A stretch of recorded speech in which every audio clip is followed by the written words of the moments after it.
MPPSC 2022 mains को अब ज़्यादा समय नहीं बचा।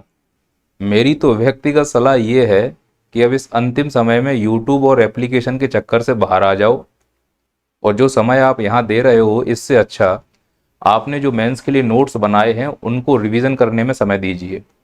जितनी बार हो सकता है उतनी बार अपने बनाए गए नोट्स को रिवाइज कीजिए, बिना ये सोचे कि नोट्स अच्छे हैं कि बुरे हैं। अगर आपको लगता है कि नोट्स में कहीं किसी टॉपिक में वैल्यू एडिशन करना है तो केवल ऐसे ही कंटेंट को पुट ऑन कीजिए जिसमें कोई रिपोर्ट या डेटा की बात हो रही है। अब किसी नए कंटेंट के पीछे मत भागो, आप यकीन मानो इससे कोई फायदा नहीं होगा। और दूसरा मैसेज उन लोगों के लिए जो नौकरी में हैं या फैमिली के साथ रह रहे हैं, उनका प्री तो हो गया लेकिन मेंस के लिए पूरा समय नहीं दे पाए, और दुखद बात यह है कि आंसर राइटिंग ही नहीं कर पाए। अब ये 12 दिन जैसे जैसे एग्जाम पास आ रहा है वैसे वैसे सांसें फूल रही हैं, क्या करें सर। देखिए, जो मैं आपको सलाह देने वाला हूं यह पूरी तरह से काम करे इसका मैं दावा प्रस्तुत नहीं कर रहा हूं, लेकिन मुझे यकीन है कि अगर आपने 12 दिन मेरी बताई गई बातों का अनुसरण किया तो एग्जाम हॉल में जब आप बैठेंगे पेपर देखेंगे तो हाथ पैर नहीं फूलेंगे, इसका मैं आपको यकीन दिला रहा हूं। पेपर बने या ना बने वो अलग मैटर है। करना क्या है, सुबह 10 से लेकर दोपहर 1 बजे तक, मतलब सुबह 10 से दोपहर 1 के बीच में प्रतिदिन जो ये 12-15 दिन जो भी बचे हुए हैं आपको आंसर राइटिंग करनी है। और आंसर राइटिंग में भी क्या करना है, प्रीवियस ईयर क्वेश्चन पूरे लगा डालो।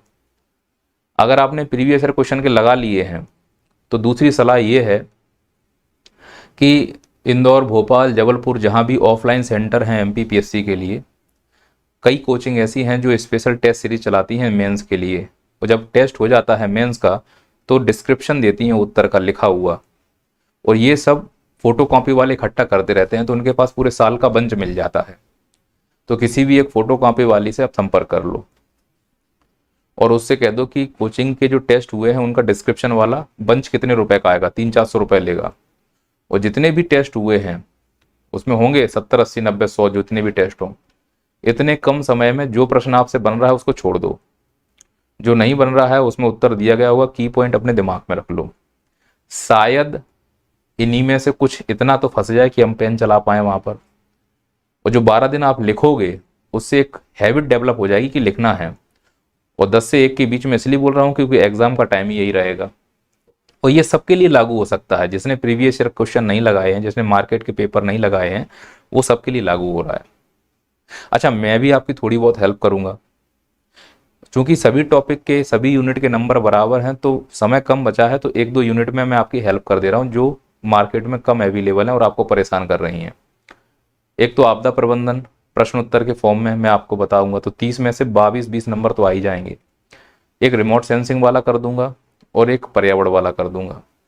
आपदा प्रबंधन को करने में 3 दिन लगेंगे, रिमोट सेंसिंग 2 दिन लगेंगे और पर्यावरण भी 3 दिन लगेंगे। इस हिसाब से 8 दिन में मैं आपके 3 टॉपिक करवा दूंगा।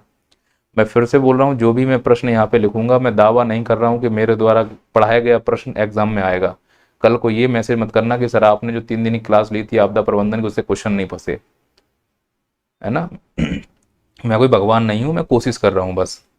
चलिए हम देखते हैं आपदा प्रबंधन के लिए। आपदा प्रबंधन को मैं 3 चरणों में पढ़ाने का प्रयास करूंगा। पहला है, आज की क्लास में प्रीवियस ईयर क्वेश्चन इनको डिस्कस करेंगे, यानी कि आपदा प्रबंधन में अभी तक कैसे कैसे प्रीवियस ईयर क्वेश्चंस आए हैं। और दूसरा, आपदा प्रबंधन से संबंधित कुछ बेसिक जो क्लास होगी वो होगी, और इसी के बेस पर हम प्रश्न उत्तर करेंगे। तो यानी पहली क्लास में प्रीवियस ईयर क्वेश्चन और आपदा प्रबंधन क्या है, उसकी कुछ शब्दावलियां क्या हैं, इन पर बेसिक डिस्कशन करके क्लास खत्म कर लेंगे। फिर दूसरा है संस्थागत संरचना, है ना। एनडीआरएफ क्या होता है, एनडीएमए क्या होता है, जितनी भी संरचना है संस्थाओं की, चाहे भारत में हो, मध्य प्रदेश में हो या अंतर्राष्ट्रीय स्तर पर हो, जैसे सिंडाई फ्रेमवर्क क्या है, यूगो फ्रेमवर्क क्या है, इस प्रकार के योकोहामा फ्रेमवर्क क्या है, ये सब चीज़ें हम इसी दूसरी वाली क्लास में समझेंगे और उनके की पॉइंट हम आपके दिमाग में डालने का प्रयास करेंगे, जाए या ना जाए राम जाने। और तीसरा है प्रमुख आपदाएं। तो प्रमुख आपदा मतलब भूकंप, ज्वालामुखी, इनसे कैसे प्रश्न बन सकते हैं, तो उनका पहले डायमेंशन समझते हैं प्रीवियस ईयर क्वेश्चन से। तो 3 दिन की क्लास में हो सकता है 30 में से 18, 20, 22 जितनी अपनी कैपेसिटी है लिखने की, जितनी आपकी कला है समझने की, उतने नंबर ला सकते हैं। मेरा विश्वास है कि 22 नंबर तक लाए जा सकते हैं अगर अच्छे से करते हैं तो। 22 से ज़्यादा भी हो सकते हैं, कम भी हो सकते हैं, 0 भी हो सकता है। क्लियर है बात? पहले देख लेते हैं प्रीवियस ईयर क्वेश्चन 3 मार्कर्स में कौन कौन से आए। अब देखो यहाँ पे लिखा है आपदा प्रबंधन से आप क्या समझते हैं। 3 मार्कर्स या प्रीवियस ईयर क्वेश्चन पढ़ते समय उनका इंटेंशन समझो। उसने क्वेश्चन पूछा है कि आपदा प्रबंधन से आप क्या समझते हैं, यानी आपदा के प्रबंधन की जो परिभाषा है वो आपको अपने हिसाब से लिखनी है, ना कि किसी संस्था के द्वारा दी गई परिभाषा के हिसाब से लिखनी है। ऐसा नहीं करोगे कि आपदा प्रबंधन अधिनियम की धारा 2 के डी में ये परिभाषा दी गई है वही उठा के छाप दिया, ये नहीं करना है। वो अगर करना है तो फिर संस्था का नाम नहीं लिखना है। वो आपके द्वारा पूछी गई परिभाषा वो आपकी अंडरस्टैंडिंग समझ रहा है। तो जब हम प्रश्न करेंगे तो इस प्रकार से शब्दों का विशेष ध्यान रखेंगे। यहाँ पूछ रहा है आपदा प्रबंधन, ना कि आपदा, दोनों में फर्क है। क्या फर्क है वो आगे सीखोगे। फिर एक क्वेश्चन आया था कि टाइप्स ऑफ क्लाइमेटिक डिजास्टर्स, जलवायविक आपदाओं के प्रकार जो जलवायु से संबंधित हों। अब इसमें लिखने का तरीका अलग हो सकता था। मैं अगर इसको लिखता तो कैसे लिखता मैं इसको, 3 प्रकार की आपदाएं होती हैं जिनका संबंध जलवायु से है। एक तो होती है ठोस प्रकृति की। अब ठोस प्रकृति की आपदा बताओ जिसका संबंध जलवायु से हो, तो आप बोलोगे ओला। ओला वृष्टि कैसा होता है, ठोस होता है, लेकिन है तो ये बादल से संबंधित, है तो ये जलवायु से संबंधित। फिर मैं लिखूंगा द्रव्य की प्रकृति। तो द्रव प्रकृति में क्या लिखूंगा, वर्षा, बादल का फटना। उत्तराखंड में जो चौराबाड़ी ग्लेशियर है उसमें बादल ही तो फटा था, तभी तो उत्तराखंड में बाढ़ आ गई थी। तो ये दूसरा है। और तीसरा कौन सा हो जाएगा, वायु वाला, यानी कि चक्रवात, हवा चलती है। अब तो बोलोगे सर चक्रवात में पानी भी बरसता है, ठीक है तो दूसरा ले लो, शीतलहर कर दो। भाई शीतलहर, लू चलना, ये तो आपदा हो सकती है ना हवा के द्वारा। तो तरीका आपने कैसे यूज किया है उससे आपका नंबर डिसाइड होगा। इसको सीधे भी लिखा जा सकता था और इसको इस प्रकार से भी लिखा जा सकता था, जो आपकी अंडरस्टैंडिंग वहां शो करेगा। अब ये 4 दिन में नहीं आएगा। ये तो जिसने बेसिक क्लास आपदा प्रबंधन की एप्लीकेशन पे की होगी वो ये बहुत अच्छे से समझ पा रहा होगा, है ना। अब गद्दी पे आम तो जमेगा नहीं, 3 दिन में क्या कर सकता हूँ। तो और प्लस ये लेक्चर भी बहुत लंबा नहीं लेने वाला हूँ, है ना। फिर अगले आए प्राकृतिक आपदाओं को परिभाषित कीजिए और उसके उदाहरण भी दीजिए। अब समस्या ये है कि 10 शब्दों में करना है ना। गागर में सागर भरने की समस्या है। अब आता तो हमें बहुत है, पर इसमें ऐसी कौन सी प्राकृतिक आपदा का उदाहरण दे दूं जिससे हमारा काम हो जाए, ये बड़ा चैलेंज होगा। फिर एक क्वेश्चन आया था विपत्ति और आपदा में क्या अंतर है, हैजार्ड और डिजास्टर में क्या अंतर है। याद रखना आपदा प्रबंधन जब भी आप मेंस लिखो तो केवल हिंदी वाला मत पढ़ के आना, इंग्लिश वाला जरूर पढ़ना। हो सकता है यहाँ वो विपत्ति ना लिखते हुए संकट लिख दे, तो संकट और विपत्ति या विपदा एक ही बात है, पर इनका इंग्लिश में जाओगे तो यहाँ पे हैजार्ड ही मिलेगा। एक शब्द और इससे मिलता जुलता आता है कैलामिटी, उसका अर्थ इससे बहुत डिफरेंस होता है, पर वो कैलामिटी पूछ रहे हैं कि हैजार्ड पूछ रहे हैं। एग्जाम हॉल में इसकी सावधानी बरत के आना आप लोग। तो हमसे पूछ रहा है हैजार्ड और डिजास्टर में डिफरेंस। हिंदी में कुछ भी हो सकता है, संकट हो सकता है, विपत्ति हो सकता है, विपदा हो सकता है, मुसीबत हो सकता है, कुछ भी हो सकता है, पर इंग्लिश में क्या है, हैजार्ड है या कैलामिटी। अगर कैलामिटी हुआ तो आंसर चेंज हो जाएगा, हैजार्ड हुआ तो आंसर चेंज हो जाएगा। अब इसका अंतर तो स्वाभाविक सी बात है, इस वाला डायग्राम से हम अंतर लिख सकते हैं कि यहाँ पे लिख देंगे आधार, यहाँ पे लिख देंगे हैजार्ड, यहाँ पे लिख देंगे डिजास्टर, और 3 पॉइंट में 1 2 3 करके लिख सकते हैं। सर 3 नंबर में टेबल बना सकते हैं। देखिए टेबुलेशन फॉर्म में देना है कि पॉइंट फॉर्म में देना है कि पैराग्राफ में देना है, ये तुम्हारी कला है। और आंसर राइटिंग को मैंने सिखाया है एप्लीकेशन पे पूरे अच्छे तरीके से, तो वो तुम किस कला में उस आंसर को प्रेजेंट कर रहे हो वो आपकी कला है। फिर यहाँ पे देखिए अगला क्वेश्चन है, इसको समझिए, प्रश्नों को समझ लो पहले कैसे आते हैं। इसमें लिखा है कि वर्षा जल संग्रहण, यानी जो पानी बरसता है उस पानी को हम इकट्ठा करते हैं तो उसके कोई 3 गुण लिखिए। अब यहाँ पे प्रश्न समझना, उसने कहा है कोई 3 गुण लिखिए। और जब भी आप जल की क्लास मेरे से किया होगा तो मैं आपको कैसे समझाया हूं कि जब भी गुण पूछा जाए जल के तो 3 ही गुण होते हैं, भौतिक गुण होते हैं, जैविक गुण होते हैं और रासायनिक गुण होते हैं। रासायनिक गुण में आपको यह बताना है कि जो वर्षा का जल इकट्ठा हो रहा है उसका पीएच मान कितना है। तो स्वाभाविक है 5 विलो रहता है और अबव भी निकल सकता है। फिर उसमें बताना है कि जैविक में कौन सा वायरस प्रमुख रूप से पानी में बारिश में इकट्ठा होता है। मैंने पढ़ाया है और फिर भौतिक में बताना है टर्बिडिटी के बारे में, है ना, श्यानता के बारे में यानी विस्कोसिटी के बारे में, भौतिक के अंतर्गत आ जाएगा। तो इस प्रकार से उसके तीनों गुण बताने हैं हमको। तो तीनों गुण कैसे बताएंगे? भौतिक, जैविक और रासायनिक, 3 गुण हैं जल के जो वर्षा जल संग्रहण में लिखे जा सकते थे। तो इस प्रकार से उत्तर कंप्लीट किया जा सकता था। फिर हम आगे आए, यहाँ पे लिखा है वाइजैक गैस रिसाव पर टिप्पणी करो। अब चूंकि यहाँ पे 3 मार्कर्स लिखता हुआ दिखाई दे रहा है हमको, अब 3 मार्कर्स में टिप्पणी कैसे की जा सकती है भैया? यानी कि 10 शब्द में कैसे लिखेंगे बताओ मुझे? सागर में, वो गागर में सागर भरना है। तो आप जब टिप्पणी करने के लिए जाओगे 3 पॉइंट याद रखना। कोई भी आपदा का अगर हमसे नाम पूछा जाएगा तो सबसे पहले बताना है स्थान, दूसरा बताना है कारण, और तीसरा बताना है प्रभाव,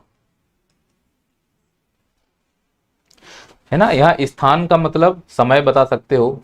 अब चूंकि वाइजैक स्थान दिया गया है तो समय बताना है कि जून में हुआ है या मई में हुआ है, 2020 में हुआ है कि 2019 में हुआ है। तो सीधे की पॉइंट रूप में लिखा जा सकता है। अब 3 नंबर में जब टिप्पणी हमसे करने के लिए पूछ रहा है, टिप्पणी का मतलब होता है सिंहावलोकन, यानी जो भी आपने लिखा है और जो हमने पूछा है कि आपने मेरी बातों का जवाब दिया है, मुझे संतुष्ट किया है, तो तुम मुझसे क्या पूछोगे? ज्यादा प्रश्न निकल रहा है कि भैया बताओ कब हुआ, क्यों हुआ, कौन कौन प्रभावित हुआ या कितने लोग प्रभावित हुए। यही जिज्ञासा होती है आदमी की। मैंने कहा रेल एक्सीडेंट, तो कब हो गया भैया, कहाँ हो गया, कितने मर गए। यही नॉर्मल मानव की एक जिज्ञासा है, और पेपर सेट करने वाला भी मानव है, और पैरामीटर भी एक्चुअली यही है इसका। फिर अगला क्वेश्चन आया था कि एम्फान चक्रवात पर एक भौगोलिक टिप्पणी कीजिए। अब ये 3 नंबर में फिर शब्द सुनना, वो कह रहा है भौगोलिक टिप्पणी करो। शब्द क्या सुनना है? भौगोलिक टिप्पणी करना है आपको। तो जब भी भौगोलिक टिप्पणी के लिए पूछा जाएगा तो सबसे पहले बताओ स्थान, फिर बताना कारण, और फिर बताना है नामकरण। नामकरण क्यों लिया सर आपने? भौगोलिक टिप्पणी के लिए पूछा है क्योंकि ये जो नाम दिए जाते हैं चक्रवातों के जो हिंद महासागर में उत्पन्न होते हैं, ये किसी देश स्थान के नाम से जाते हैं, और देश स्थान भौगोलिक क्षेत्र के अंतर्गत आएगा। अब 3 नंबर में भौगोलिक टिप्पणी कैसे कर सकते हैं मुझे बताओ? इसके अलावा कोई दूसरा स्थान है आपके पास? दूसरा कोई विकल्प है? नहीं है। फिर है प्राकृतिक आपदा क्या है? ये तो सीधा उत्तर आ गया, है ना। प्रकृति से उत्पन्न कोई भी ऐसा संकट जिससे उभरने के लिए मानव समुदाय, पर्यावरण के लिए बाहर से सहायता लेनी पड़ती है, प्राकृतिक आपदा कहलाती है, जो कि आपने नॉर्मली क्लासों में सीखा होगा। अगला है पेयजल में कौन कौन सी अशुद्धियां होती हैं? बताओ इस उत्तर कैसे लिखोगे? मैंने कहा है जब भी जल वाला क्वेश्चन आए तो अशुद्धियां पूछे, गुण पूछे, विशेषता पूछे, 3 ही तरीके हैं। एक तो भौतिक अशुद्धि होती है, हैंडपंप को तेज चला दो मटमैला पानी आ जाएगा, भौतिक अशुद्धि। एक रासायनिक अशुद्धि होती है, और एक जैविक अशुद्धि होती है। समझ पा रहे हो? खारा पानी हो गया, रासायनिक अशुद्धि हो गई। उसमें कीटाणु, मक्खी गिर गई। ससुराल में जाते हैं ना, नया नया दूल्हा ससुराल में जाता है तो पानी को ऐसे गौर से देखेगा, साला घर में चाहे गंदा पानी पी लेता हो, पर मक्खी गिर जाएगी तो एटीट्यूड मारेगा, अरे। समझ पा रहे हो? तो वो जैविक अशुद्धि है, कीड़े मकोड़े गिर जाए, जैविक अशुद्धि। फिर अगला 3 मार्कर्स आया था कि उत्तराखंड यानी केदारनाथ में आकस्मिक बाढ़ कब हुई और क्यों हुई। प्रश्न सीधा है, कब बताना है और क्यों बताना है। जो पूछा गया है सिर्फ वही बताओ।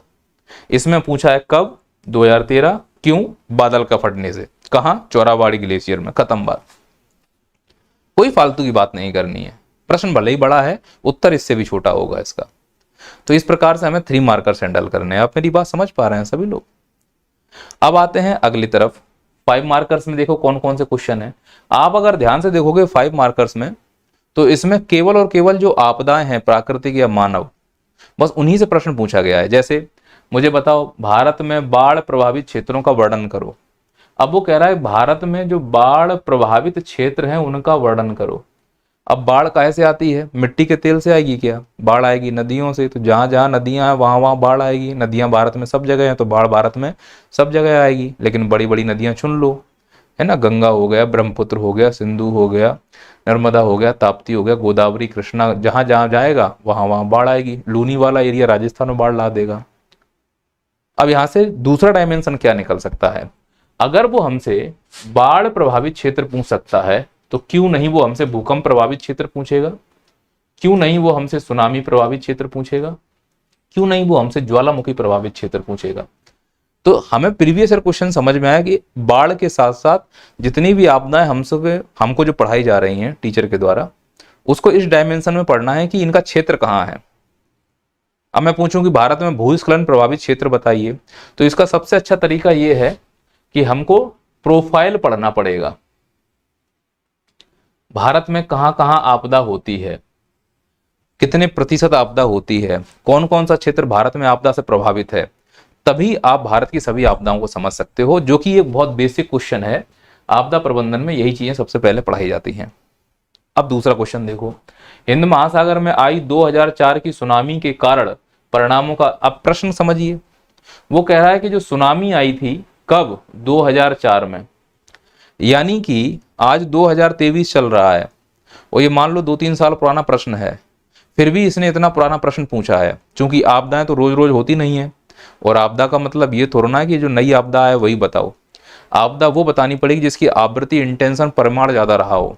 और 2004 की सुनामी दुनिया की सबसे बड़ी सुनामियों में से एक थी। तो वही पूछ रहे हैं कि वो सुनामी क्यों आई। यानी कि अगर हमसे बाढ़ पूछेगा तो बाढ़ का पहला डायमेंशन ये है कि बताओ कौन कौन से क्षेत्र में आ सकती है। तो बाढ़ का दूसरा डायमेंशन ये है कि बताओ बाढ़ क्यों आई थी।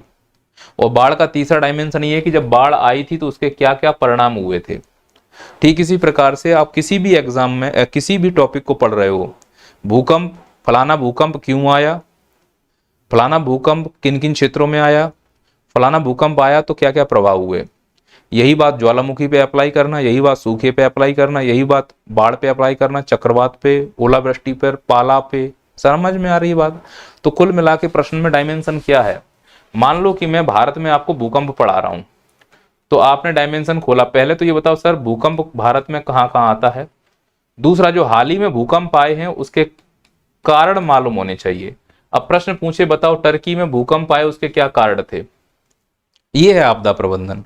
अच्छा, अगर भूकंप आएगा, कुछ भी आएगा, तो जो परिणाम होंगे वो तो नॉर्मल सब लोग जानते हैं परिणामों के बारे में। ये तो फेकोलॉजी कर ही देंगे, मोटा मोटा बस मालूम हो इतने लोग मर गए, इतने लोग जिंदा हैं, इसमें फेकोलॉजी हो सकता है। तो इस पूरे प्रश्न में कारण जिसने अच्छे संभाल लिए वो फिर परिणामों की चिंता नहीं करता, फिर तो वो लिख ही देगा। फिर एक और प्रश्न देखो, चेरनोबिल परमाणु संयंत्र त्रासदी। अब ये पुराना प्रश्न है, नए पैटर्न में अभी प्रश्न नहीं आएंगे। 1986 का वर्णन करें। भोपाल गैस त्रासदी और उनके कारणों को लिखिए। मतलब भोपाल में जो गैस त्रासदी हुई थी उसके क्या कारण हैं। तो हाल फिलहाल में जो भी त्रासदी हुई हैं, तो अगली अभी हाल में कौन कौन सी त्रासदी हुई है बताओ। एमपीपीएससी किस पे प्रश्न पूछ सकता है। सबसे पहले सिकियाला सुरंग पे प्रश्न पूछा जा सकता है, जो अभी उत्तराखंड में सुरंग गिरी है। पहला तो क्वेश्चन इसमें पूछा जा सकता है कि भूस्खलन या जो ये सुरंग है ये क्यों गिर गई है। तो इसके क्या क्या पूछ सकते हैं हम। पहला, कारण बताओ। दूसरा, सुरंग बना रहे थे कौन कौन सी कमियां रह गई थी। तीसरा, क्या परिणाम हुए। चौथा, क्या प्रभाव पड़ा। इस प्रकार के वो डायमेंशन हमसे पूछेंगे, है ना। या ज्यादा ज्यादा, है ना, हाल ही में कौन कौन से भूस्खलन हुए हैं। अब ये भविष्य का क्वेश्चन है। इसका मतलब आपदा प्रबंधन में एमपीपीएससी 8 जनवरी को जो पहला पेपर हो रहा है उसमें अगर भूस्खलन को लेकर प्रश्न पूछ दे तो चौंकना नहीं है। और मेरा प्रेडिक्शन ये कहता है कि भूस्खलन तो पूछना ही पूछना है। भूस्खलन या हिमस्खलन, इनमें से कुछ ना कुछ तो आ ही गई। स्वाभाविक है, पूछेंगे क्या, कारण बताओ, प्रभाव बताओ, बस। इससे ज्यादा एमपीपीएससी की लिमिट ही नहीं है, तो परेशान भी मत होइए आप लोग। अब ये वाला इधर देखिए, भूजल पुनर्संभरण यानी रिचार्ज और निस्राव यानी ड्रिफ्ट के प्रमुख कारकों का वर्णन करो। सबसे बेस्ट क्वेश्चन था, ये बच्चे हैंडल ही नहीं कर पाए होंगे। रिचार्ज कैसे कर सकते हैं, उसके लिए मानव और प्राकृतिक दोनों तरीकों को लिखना था। और ड्रिफ्ट में चाहे वो स्टैग्नेंट वाटर हो, चाहे वो डोरेबल वाटर हो, चाहे वो एडिबल वाटर हो, सभी प्रकार के वाटर कंडीशंस के ड्रिफ्ट को फ्लो के रूप में समझाना था चित्र के साथ। और मेरा ये विश्वास है कि ये वाला जो क्वेश्चन है, मैं पहली लाइन बता रहा हूं कि इसमें से 5 में से मुश्किल से कोई बच्चे 2 या कोई बच्चे 1 या कई के 0 आए होंगे, और जिसने अटेम्प्ट किया होगा उसको 4.5 नंबर आराम से मिले होंगे, क्योंकि ये प्रश्न बहुत शानदार है। और उसमें उन्होंने पूछा है कि नर्मदा और कृष्णा नदी के क्षेत्र में भूजल संसाधन क्षमता का संक्षिप्त वर्णन करें। आउट ऑफ सिलेबस चला गया। तो अब समझ में आ रहा है कि जो भारत के भूगोल में नदियां पढ़कर जानी है उसमें हमें इस प्रकार के डायमेंशन को लेकर चलना है, यानी कि इंटरलिंक जो रिवर्स हो रही हैं उनके बारे में समझना है। जो रिवर्स बेसिन में पिट्स बनाए जा रहे हैं, ऑब्जर्वर बनाए जा रहे हैं, कंडीशन डेवलप की जा रही हैं टू क्रिएट द आर्द्र भूमि, वेटलैंड्स एरिया बनाए जा रहे हैं, वो भी इसी के अंतर्गत आएंगे। मैंग्रोव का मतलब भी इसी के अंतर्गत आएगा और वहाँ की टोपोग्राफी में भी इसको शामिल करना था। अब जब ये पढ़ाया जाएगा तो बच्चा भाग जाएगा कि सर क्या पढ़ा रहा है जल प्रबंधन में। वो प्रश्न जब इस प्रकार से आ जाता है तो फिर लगता है कि गलती हो गई हमसे। इसीलिए थोड़ा सा डिटेल में पढ़ने का प्रयास करें। अब समय नहीं है, मैं भी बकवास कर रहा हूँ फालतू की। अब जो हो गया वो छोड़ो, जो कठिन है उसको छोड़ दो, जो मुद्दे मुद्दे वाली बात है उन पर काम करना सही रहेगा। 11 नंबर में कैसे क्वेश्चन आए थे अभी तक आपदा प्रबंधन और जल प्रबंधन में? सबसे पहले जल प्रदूषण नियंत्रण के उपाय बताओ, सीधा प्रश्न है, सब लोगों ने इसको हैंडल कर सकते हैं, वो हो सकता है। फिर अगला क्वेश्चन है कि आपदा निवारण क्या है। अब समझना, यहाँ पर प्रिवेंशन भी पूछ सकता था, उसने हमसे क्या पूछा, मिटिगेशन पूछा है। तो प्रिपेयर्डनेस अलग से करना है, मिटिगेशन अलग से करना है ना। Post disaster, during disaster, after disaster, आपदा के पूर्व, आपदा के दौरान, आपदा के बाद, जो भी हमारे चरण हैं जिन्हें हम 6 चरण कहते हैं, उनकी डिटेल हमें पढ़कर जानी है। केवल उनकी डिटेल ही पढ़कर नहीं जानी है, वो स्पष्ट कह रहा है कि इन डिटेल में किसी पर्टिकुलर इंडिकेशन को भी पढ़ के जाना है। जैसे मिटिगेशन में सूचना की क्या भूमिका है, role of information in disaster mitigation. Disaster management अलग है, डिजास्टर मिटिगेशन अलग है। मिटिगेशन मैनेजमेंट का एक पार्ट है जो कि प्री डिजास्टर से पहले होता है। हमें उसमें बताना है कि सूचना का क्या काम है। अब ये तो वही कर सकता है जिसने अच्छे से इंटरलिंक किया हो। अब कल को ये पूछ सकता है कि बताइए डिजास्टर मैनेजमेंट में सूचना का क्या काम है, हो सकता है अब पूछ दे कि डिजास्टर मैनेजमेंट में मीडिया की भूमिका बताओ। ये भी पूछ सकता है डिजास्टर मैनेजमेंट में तकनीकी की क्या भूमिका है, या पूछ सकता है डिजास्टर मैनेजमेंट में एआई की क्या भूमिका है। भूमिका तो पूछ रहा है ना हमसे, सरकार की भूमिका, सामुदायिक योजना की भूमिका। और ये अलग से नहीं पढ़ना पड़ता है हम लोगों को, ये उसी सिलेबस में ध्यान से सुनते जाओ, चीजें कनेक्ट हो। फैकोलॉजी है पूरे सब्जेक्ट में, पर प्रश्न जिसने पकड़ लिया उसका काम हो जाएगा। चलिए अगला प्रश्न है, जल के विवेकपूर्ण उपयोग की दृष्टि से सिंचाई की नई तकनीक की विवेचना कीजिए। अब वो प्रश्न में विवेचना करना है वो भी जो सिंचाई की नई नई तकनीक आई हैं, जैसे ड्रिप इरिगेशन है, फर्टिगेशन है, जीरो टिलेज है। जीरो टिलेज सिंचाई की तकनीक नहीं है, पर फर्टिगेशन सिंचाई की एक तकनीक है। तो जो नई नई तकनीक आई है 11 नंबर में, तो क्या 11 तकनीक लिखनी पड़ेगी? अगर लिख दोगे तो नंबर आएंगे, वो लिखे जा सकते हैं, मैंने पढ़ाया भी है। आपदा प्रबंधन के सिद्धांतों का उल्लेख कीजिए। अब ये बेसिक चीज है, आपदा प्रबंधन के सिद्धांत। अब सिद्धांत नहीं मालूम तो इनका उल्लेख कैसे करना है? उल्लेख का मतलब केवल नाम लिख दो, उनका वर्णन नहीं करना है। फिर वो कह रहा है कि आपदा प्रबंधन राहत और पुनर्वास में किए जाने वाले उपायों की व्याख्या कीजिए। तो इसका मतलब मेन बॉडी इसकी व्याख्या है। तो इस लिहाज से जो हम लोगों ने ये प्रश्न पढ़े हैं उससे ये बात समझ में आ रही है कि क्वेश्चन किस प्रकार से बनेंगे वहां पर। क्लियर है ये बात? चलिए अब हम थोड़ा सा बेसिक चीजों को समझ लेते हैं। तो जो हम आज पढ़ने वाले हैं उसमें कुछ प्रश्न हैं जो दिमाग में रखना है। पहले तो ज्यादा से ज्यादा हम शब्दावलियों पर बात करेंगे, कुछ परिभाषाओं पे बात करेंगे, जरूरत पड़ेगी तो हम सिद्धांतों की बात करेंगे। तो आज की क्लास में 3 चीजें पढ़ने वाले हैं। शुरू करते हैं क्लास। सबसे पहला प्रश्न एमपीपीएससी ऐसे पूछेगा आपसे कि आपदा क्या है। अब समझना, यहां पर आपदा को परिभाषित कीजिए, आपदा से आप क्या समझते हैं, और आपदा क्या है। ये 3 अलग अलग प्रश्न हैं। आपदा जब हमसे पूछा जाएगा तो हम आपको वो शब्द बता दे रहे हैं जो शब्दों को गढ़ के आप परिभाषा बनाने वाले हैं। पहली बात तो जो आपदा है वो 2 शब्दों से बना है, डैश और एस्टर, यानी डिजास्टर। यह एक फ्रेंच शब्द है जिसमें डैश का अर्थ होता है खराब और एस्टर का मतलब होता है सितारा, यानी सितारे गर्दिश में होना आपदा कहलाता है फ्रेंच भाषा के अनुसार। लेकिन सर इसको परिभाषा में कैसे बढ़ना है? तो बेटा परिभाषा में गढ़ते समय इन 3 शब्दों का प्रयोग करना है। पहला परिणाम आना चाहिए, एक शब्द। दूसरा अपर्याप्त क्षमता आना चाहिए, और तीसरा संभावित परिस्थितियों को कम करने के लिए। ये 3 है जो आपको लिखना है। अगर ये तीनों शब्द आप परिभाषा के रूप में गढ़ते हो 10 शब्द होते हैं और हमारा आपदा लिख जाएगा। तो समझना, आपदा क्या है? आपदा ऐसा परिणाम है जो संभावित परिस्थितियों को कम करने के लिए अपर्याप्त क्षमता के कारण उत्पन्न होती हैं। खत्म बात, हो गया हमारा भाषा खत्म। तो हमने आपदा के जब नोट्स बनाए तो बस इन्हीं शब्दों को विशेष रूप से ध्यान रखा। अब इस पे ज्यादा डिटेल में नहीं जाऊंगा, आप समझ रहे हैं मेरी बातों को, मेरे पास समय कम है।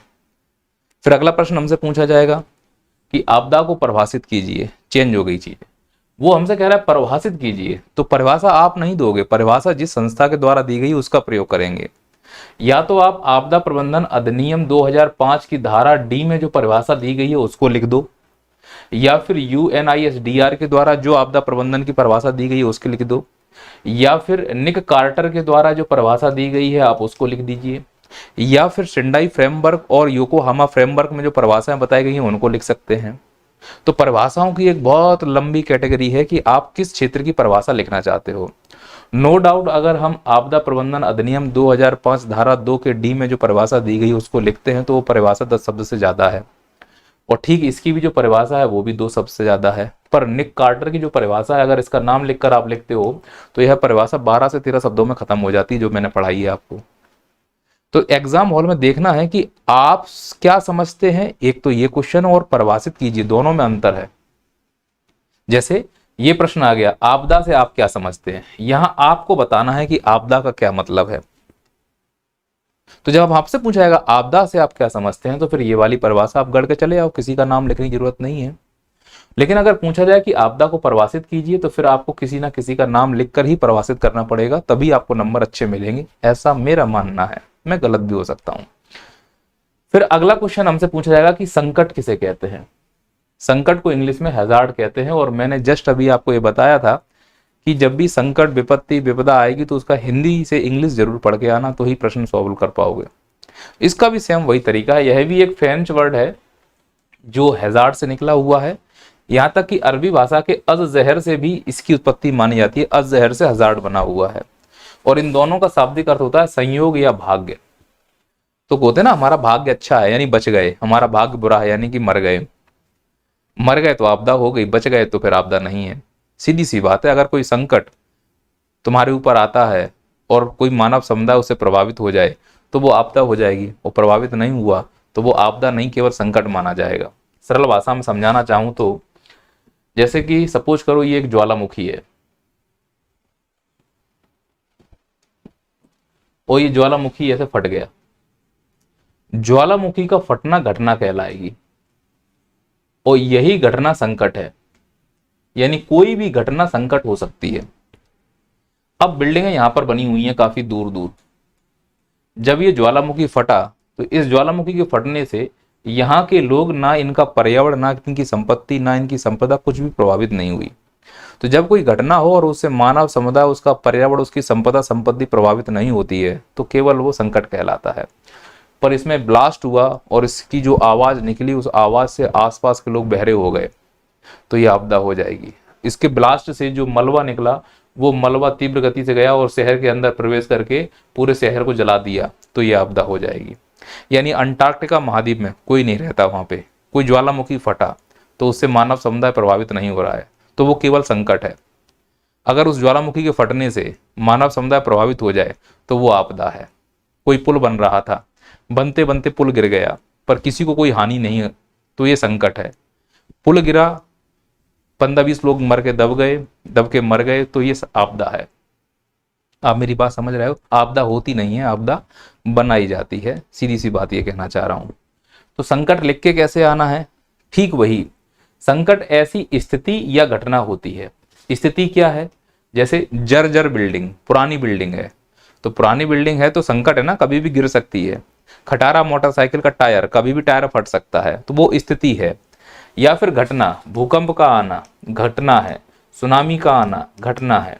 तो भूकंप और सुनामी आ रहा है तो संकट तो है, मतलब इससे हम लोग मर सकते हैं। तो जो हमें नुकसान पहुंचा सकता है, जिसमें पोटेंशियल है, वो संकट, वो घटना या स्थिति संकट कहलाएगा। तो यही तो मैं कह रहा हूं कि ऐसी कोई भी स्थिति या घटना जो नुकसान पहुंचाने की क्षमता रखती हो उसी को संकट कहते हैं, और अगर नुकसान हो गया तो वो आपदा हो जाएगी। समझ पा रहे हो? सगाई संकट है, शादी हो जाना आपदा है। आगे ये पीएससी ने प्रश्न पूछा, 3 नंबर में पूछा था, मैंने इसको 5 नंबर में कर दिया। उसने प्रश्न पूछा था संकट और आपदा में क्या अंतर है। अब 5 नंबर में पूछ सकता है संकट और आपदा में क्या अंतर है। तो यहाँ पर मैंने, आप स्क्रीनशॉट ले सकते हैं, मैंने कुछ पॉइंट लिख दिए हैं। जैसे पहला पॉइंट ये है कि यह संभावित आपदा है, मतलब संभावित आपदा है, आपदा नहीं है। अगर ये घटना पूरी हो गई तो आपदा बन जाएगी, यानी संभावना है आपदा बनने की।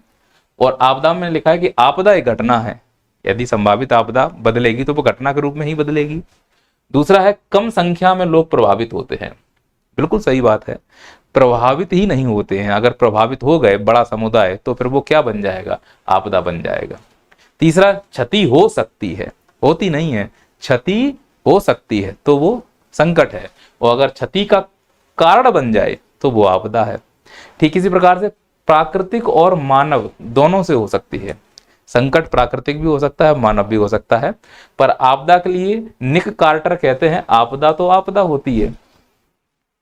संकट मानव और प्राकृतिक दोनों हो सकता है, लेकिन आपदा तो आपदा होती है, ये निक कार्टर का कहना है।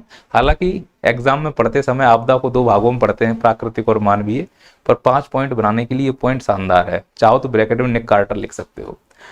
5वां पॉइंट है परिस्थितियां निर्मित होती हैं, किसके लिए, संकट के लिए। और यहाँ है आपदा होती नहीं है, बनाई जाती है। आपदा कभी नहीं होती, आपदा बनाई जाती है। देखो यहाँ पे ज्वालामुखी फटा, अब या तो तुम ज्वालामुखी की तरफ जाओगे तो आपदा होगी, या ज्वालामुखी तुम्हारी तरफ आएगा तो आपदा होगी। वही तो कह रहा हूं, आपदा होती नहीं है, आपदा बनाई जाती है। फिर एक प्रश्न और एमपीपीएससी पूछ सकता है, आपदा के प्रकार। कुल मिला के एमपीपीएससी हमसे बेसिक चीजों पे ही प्रश्न पूछेगा। तो आपदा के प्रकारों को 2 प्रकार से समझिए बेटा आप लोग। एक तो आपदा प्राकृतिक होती है और एक आपदा मानवीय होती है। अभी आप बोलोगे सर आपने कहा था आपदा तो आपदा होती है, मैंने नाम भी लिया है निक कार्टर का, पॉइंट बढ़ाने के लिए बोल दिया मैंने। तुम समझो ये सब चीजें क्या मैनेजेबल होती हैं, जरूरत पड़ने पर अपने आप को बदल लो। अच्छा, मानवीय आपदा हमसे पूछा जाए 3 नंबर में, तो 3 प्रकार की मानवीय आपदा है। भौतिक आपदा, भौतिक कैसे है, भूकंप आ सकता है। कैसे आ जाएगा भूकंप बताओ, बड़े बड़े बांध बना दो, बांध बनेगा, पानी पीछे रुकेगा, इलास्टिक बॉन्ड थ्योरी काम करेगी, नीचे की चट्टानें स्थिर अवस्था खो देंगी, भूकंप आ जाएगा। कैसी आपदा हो गई है, भौतिक। रासायनिक आपदा बताइए, अभी बाइजैक गैस रिसाव हुआ या फिर भोपाल में MIC का रिसाव हुआ, तो ये कैसी आपदा मानी जाएगी, रासायनिक। किसकी गलती से हुआ था, मानवीय गलती से। जैविक आपदा बताओ, मानते हैं कि कोरोना एक जैविक आपदा है। सर कैसी बात कर रहे हो आप, श्योर हो? अरे कई फिल्मों में बताया जा रहा है कि कोरोना का जो वायरस है वो लैब में बनाया गया था चाइना के द्वारा, चमगादड़ खा खा के। और आजकल तो लड़ाई, देखिए तीसरा विश्व युद्ध जो होगा वो पानी को लेकर होगा, और तीसरे विश्व युद्ध का सबसे बड़ा हथियार जैविक होगा। तो जैविक हथियार, ऐसा भी मानते हैं कि भोपाल गैस त्रासदी भारत में जैविक हथियार का ट्रायल था। कितना आसान है, किसी देश को अगर बर्बाद करना है तो उस देश की जितनी भी रासायनिक फैक्ट्रियां हैं उनमें रिसाव करवा दो, बम ब्लास्ट करवा दो। जितनी भी न्यूक्लियर पावर प्लांट है उनमें बम ब्लास्ट करवा दो, करोड़ों अरबों में लोग मारे जाएंगे। तो ये है नया तरीका दूसरे देश को बर्बाद करने का। इसीलिए आपदा प्रबंधन पढ़ना बहुत जरूरी है कि भविष्य में और कब और कहां आपदा आ सकती है, इस पर हमें ध्यान देने की बड़ी आवश्यकता है। ठीक इसी प्रकार से वो आपदा में, प्राकृतिक आपदा में हमसे कौन सा पूछा था अभी एग्जाम में, जलवायविक आपदा। फिर हो सकता है अगली पूछ दे स्थलीय आपदा और अगली पूछ दे जलीय आपदा। तो मैं आपको ये बता रहा हूं कि जलवायविक आपदा कैसे लिखी जा सकती है। पहला है ठोस प्रकृति, दूसरा है द्रव प्रकृति का, तीसरा है वायु प्रकृति का, जो कि हमने शुरू में समझाया था। स्थलीय आपदा को भी ऐसे लिख सकते हो। अब इसमें कैसे लिखा सकता है, मंद प्रभाव तीव्र प्रभाव। जलीय आपदा को भी लिख सकते हो, कम समय के लिए ज्यादा समय के लिए। तो इस प्रकार से डिवाइड किया जा सकता है, वहां आपकी बुद्धि कैसे चल रही है। और मैंने कोर्स पढ़ाते समय ये सब चीजें आपको समझाई थी। एक और शब्द प्रश्न पूछा जा सकता है कि सुभेद्यता क्या, सुभेद्यता को इंग्लिश में कहते हैं वल्नरेबिलिटी। सुभेद्यता का मतलब होता है कमजोर होना। आप ऐसे समझो कि एक व्यक्ति की झोपड़ी है और एक व्यक्ति का पक्का बिल्डिंग है, आंधी आई, पहले कौन टूटेगा, झोपड़ी। तो झोपड़ी उस आंधी के लिए सुभेद्य है, कुल मिला के कमजोर है। तो जब मैं बोलूंगा कि कोई चीज सुभेद्य है, इसका मतलब कमजोर है। तो सुभेद्यता लिखने कैसी है वो बड़ी बात है। आप ऐसे लिख के आओ, किसी समुदाय की सुग्राह्यता में वृद्धि कब, जब संकट के समय उत्पन्न प्रभावों के प्रति हो जाए तो वो सुभेद्यता कहलाती है। यानी कि संकट के समय किसी समुदाय के उत्पन्न प्रभावों के प्रति जो सुहाग्रता होती है उसे ही हम सुभेद्यता कहते हैं। ये तो परिभाषा हो गई। कॉन्सेप्ट क्या समझाया था मैंने आपको क्लास लेते समय? इस सुभेद्यता का मतलब कमजोर होना। जैसे तुम मुझे एक एग्जाम्पल के तौर पर समझाओ कि एक घर बनाया मैंने, अब मैं वापस से क्लास क्यों ले रहा हूं, टाइम कम है, और ये जो घर है वो लकड़ी का है। अब सोचना कि इस क्षेत्र में जहां घर बना है यहां भूकंप भी आता है और यहां आग भी लगती है। अब बताओ ये लकड़ी का घर भूकंप के लिए ज्यादा सुभेद्य है या आग के लिए? तो बोलोगे सर भूकंप आएगा, लकड़ी यानी कि झोपड़ी जो है भूकंप से कितना प्रभावित हो जाएगी, अगर झोपड़ी ऊपर से गिरेगी भी तो ज्यादा नुकसान नहीं होगा। इसका मतलब लकड़ी का घर यानी झोपड़ियां भूकंप से कम सुभेद्य हैं, जबकि आग लगने का डर ज्यादा है। तो लकड़ी का घर आग के प्रति ज्यादा सुभेद्य है और सीमेंट का घर आग के प्रति कम सुभेद्य है, भूकंप के प्रति ज्यादा सुभेद्य हो सकता है। आप मेरी बात समझ पा रहे हो मैं क्या कहना चाह रहा हूं? तो वही हमसे पूछा जा रहा है कि सुभेद्यता का क्या मतलब है। सुभेद्यता का मतलब होता है कमजोर होना। खत्म बात। चलो फिर पूछा जाएगा सुभेद्यता के प्रकार बताओ। तो आप ऐसे लिख के आइए, सुभेद्यता 3 प्रकार की होती है। पहला आर्थिक सुभेद्यता यानी गरीब होना।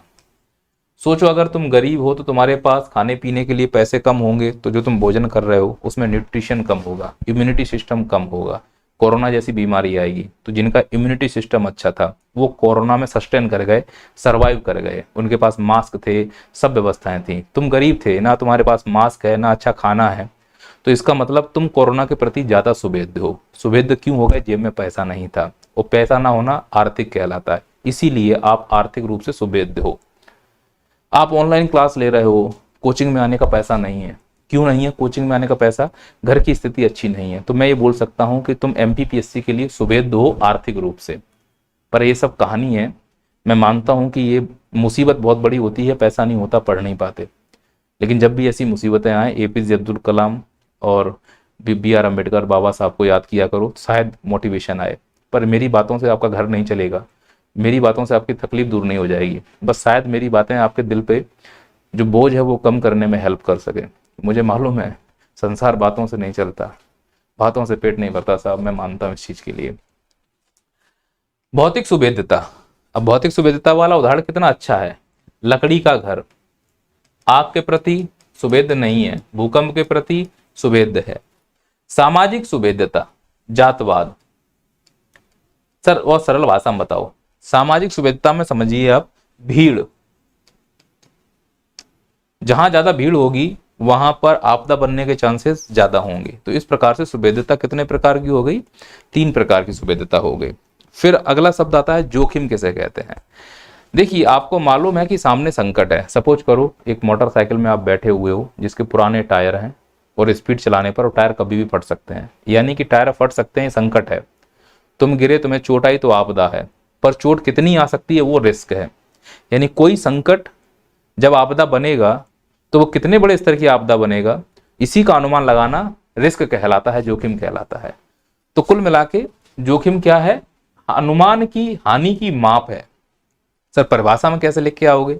तो परिभाषा मैंने यहाँ पहले लिख दी है। अगर 3 नंबर में जोखिम पूछा जाए तो संकटपूर्ण घटना की तथा उससे होने वाली हानियों की संभावना का फलन जोखिम कहलाता है।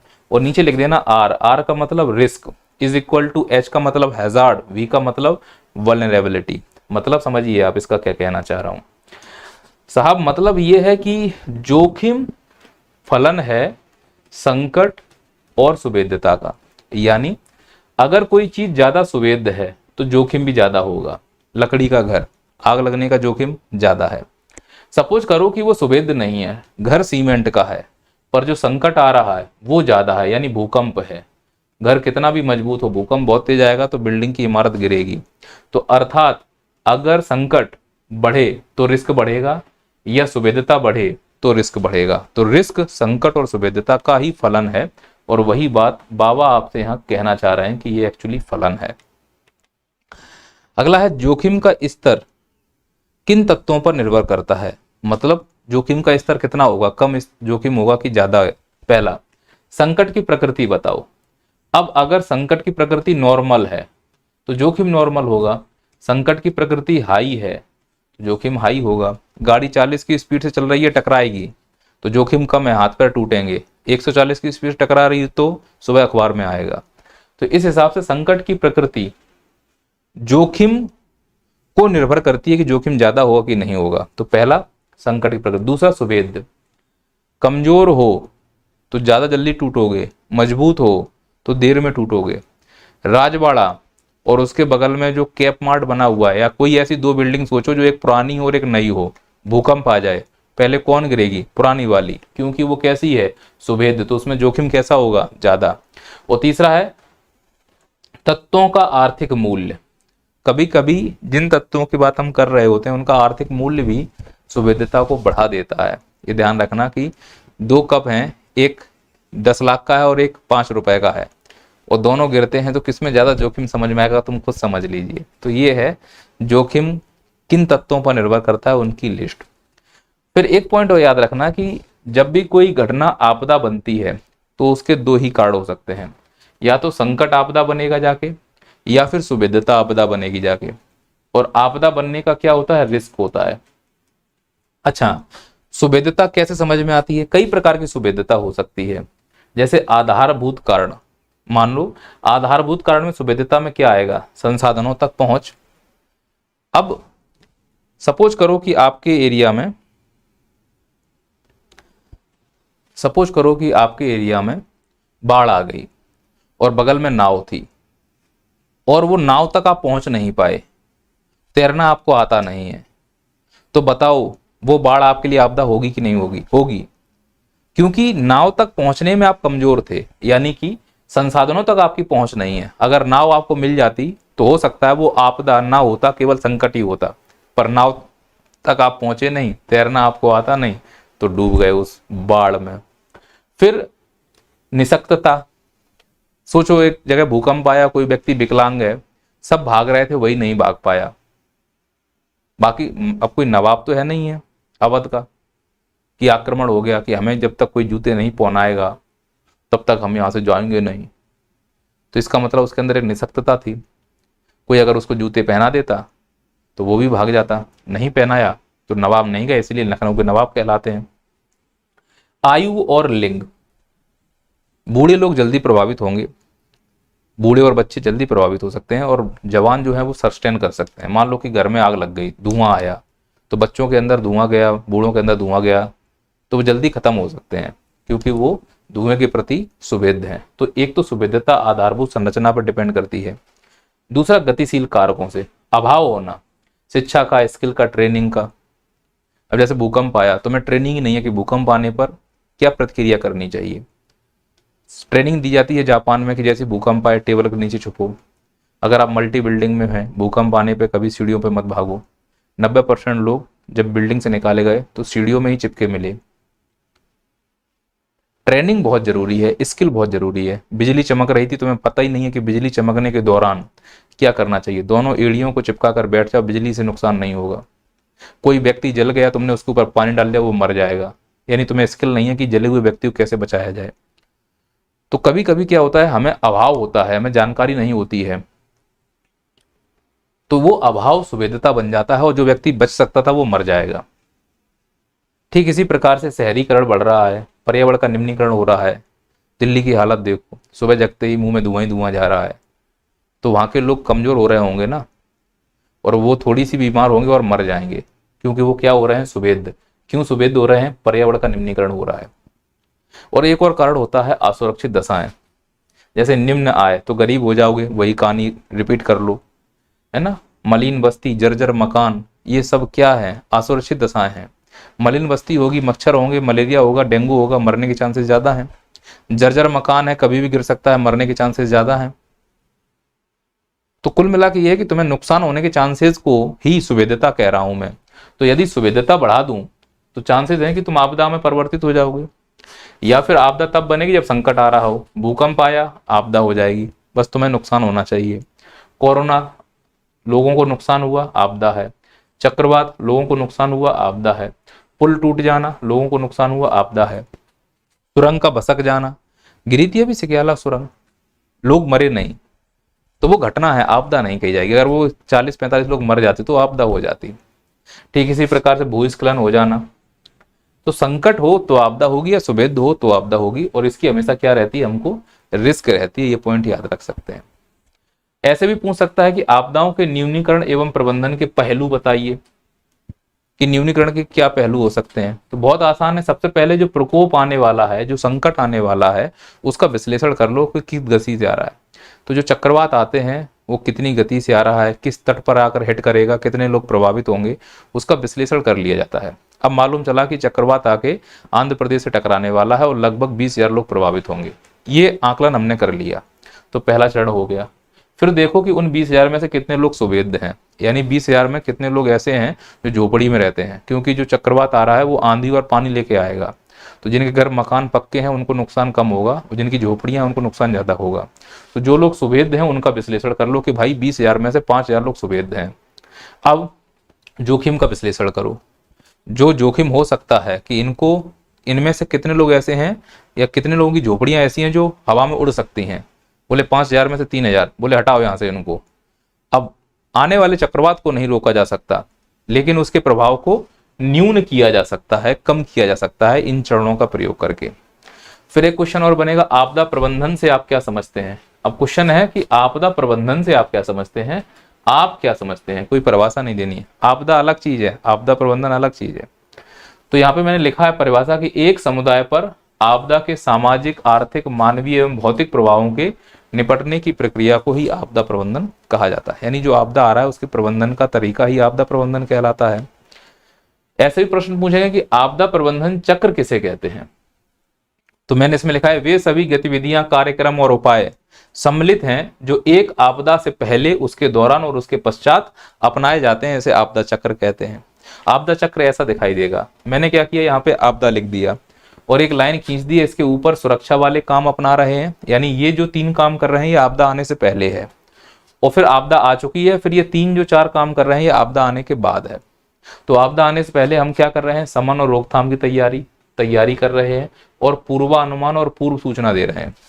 पूर्वानुमान इस चीज के लिए कितने लोग मर सकते हैं, पूर्व सूचना लोगों से कह रहे हैं कि तट छोड़कर भाग जाओ, मछुआरों से बोल रहे हैं रेडियो पे, भाई साहब चक्रवात आने वाला है, भागो। नहीं सुनोगे तो फिर आपदा से मेल होगा। फिर हम ये देखेंगे कि जो हमने सूचना दी थी कितने लोगों तक पहुंची और कितने लोग प्रभावित हुए, तो उसके प्रभाव का आकलन करेंगे। फिर तुरंत हम अनुक्रिया करेंगे, वहां पर रिस्पांस टीम पहुंचेगी, डॉक्टर पहुंचेंगे, बचाव दलगार पहुंचेंगे। फिर जो लोग प्रभावित हो चुके हैं उनकी पुनर्बहाली करेंगे। कुछ लोगों के घर टूट गए होंगे तो टेंट में बसाएंगे, टॉयलेट बाथरूम की व्यवस्था करेंगे, खाने पीने की व्यवस्था करेंगे। अब जब सब कुछ हो जाएगा तो फिर पुनर्निर्माण करना शुरू करेंगे, और अब की बार ऐसा मजबूती से निर्माण करेंगे कि अगली बार अगर आपदा आए तो कम से कम प्रभाव हो। तो इसे हम आपदा चक्र कहते हैं। अगला प्रश्न पूछेगा, आपदा प्रबंधन चक्र की अवस्थाएं लिखिए। 3 अवस्थाएं होती हैं। आपदा के पूर्व हम शमन और तैयारी करते हैं, आपदा के दौरान हम अनुक्रिया करते हैं।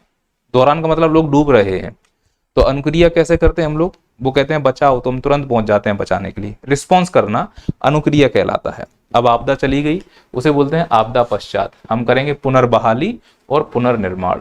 पर प्रश्न अगर चेंज कर दूं कि ये बताइए आपदा प्रबंधन के कितने चरण होते हैं। ध्यान रखना, यहाँ पे अवस्था लिखा हुआ है और यहाँ पे चरण लिखा हुआ है। तो चरण में लिखना है पहले आपदा, फिर होती है अनुक्रिया, फिर पुनरुत्थान, फिर विकास, फिर न्यूनीकरण, फिर तैयारी। तो ये 6 चरणों में आपदा प्रबंधन का चक्र पूरा होता है। अगला प्रश्न ऐसे पूछा जा सकता है हमसे कि आपदा पूर्व प्रबंधन की अवस्थाएं लिखिए। आपदा पूर्व की, क्वेश्चन समझना बेटा, यहाँ आपदा प्रबंधन की अवस्थाएं हैं जिसमें 3 थी। अब मैं ये कह रहा हूं कि आपदा पूर्व प्रबंधन की क्या अवस्था है। तो 3 अवस्थाएं होती है ना, पहले आपदा की तैयारी, आपदा का न्यूनीकरण और आपदा का निरोध। एक और क्वेश्चन बनेगा, तो आपदा उपरांत प्रबंधन की अवस्थाएं बताइए। तो 3 अवस्थाएं होती हैं, कौन कौन सी, राहत एवं बचाव कार्य, आपदा पुनरुत्थान और आपदा पुनर्वास।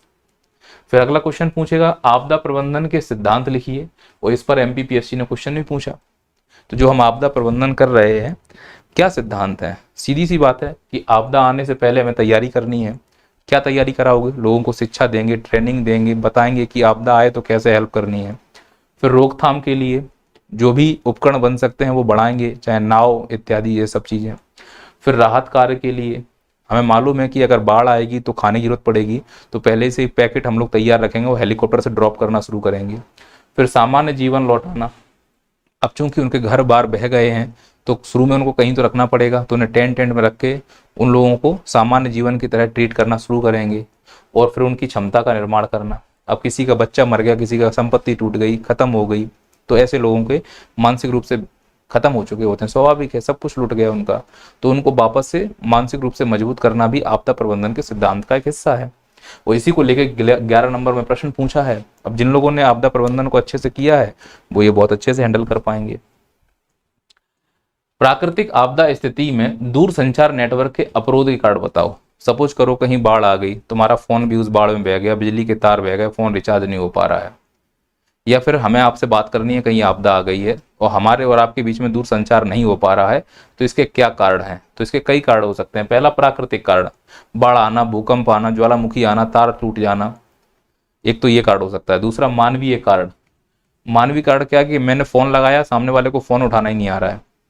कई लोग गाँव में ऐसे हैं, अगर उनको डिजिटल मोबाइल दे दिया जाए तो उन्हें तुम्हारा मोबाइल का लॉक खोलना नहीं आता, तुमसे फोन पे बात ही नहीं कर सकते, ऐसा हो सकता है ना, तो ये मानवीय कारण होगा।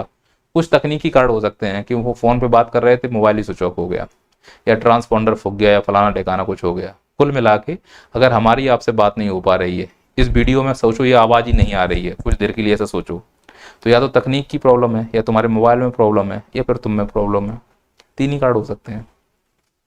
अगला है आपात स्थिति में वैकल्पिक संचार के क्या साधन हो सकते हैं। यानी वैकल्पिक का मतलब परंपरागत संचार नहीं है। परंपरागत संचार क्या होता है? हमारे हाथ में अभी मोबाइल है, अब तो यही बन गया है परंपरागत। आजकल आदमी मोबाइल नहीं छोड़ सकता। मोबाइल अगर कहीं छोड़ दे तो ऐसा लगता है कि शक्ति कपूर के पास अपने घर वालों को छोड़कर आ गए हैं।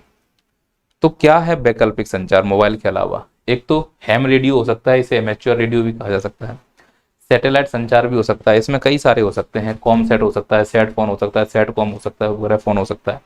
ये हो सकता है 3 नंबर में आपसे यही पूछ ले कि बताओ सेट फोन सेट कॉम क्या होता है। वॉकी टॉकी भी इसी में आता है, रेडियो संचार इसी में आता है, और सांकेतिक संचार को भी इसी में शामिल करते हैं।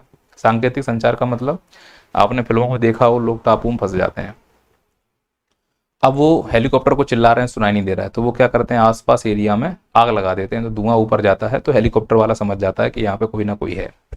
ऐसे ही जहाँ पे आप बैठे हैं वहाँ पे जो पेड़ हैं उनको हिलाएं, अगर शांत है, आंधी नहीं आ रही है तो जब बाकी पेड़ शांत रहेंगे, तुम्हारे एरिया के पेड़ हिल रहे होंगे, तो शायद सामने वालों को संकेत मिले कि कोई यहाँ पर है। या जो तुम्हारे पास कपड़े हैं उनको इस प्रकार से शर्ट लहराएं, ये सब सांकेतिक संचार का माध्यम हो सकता है।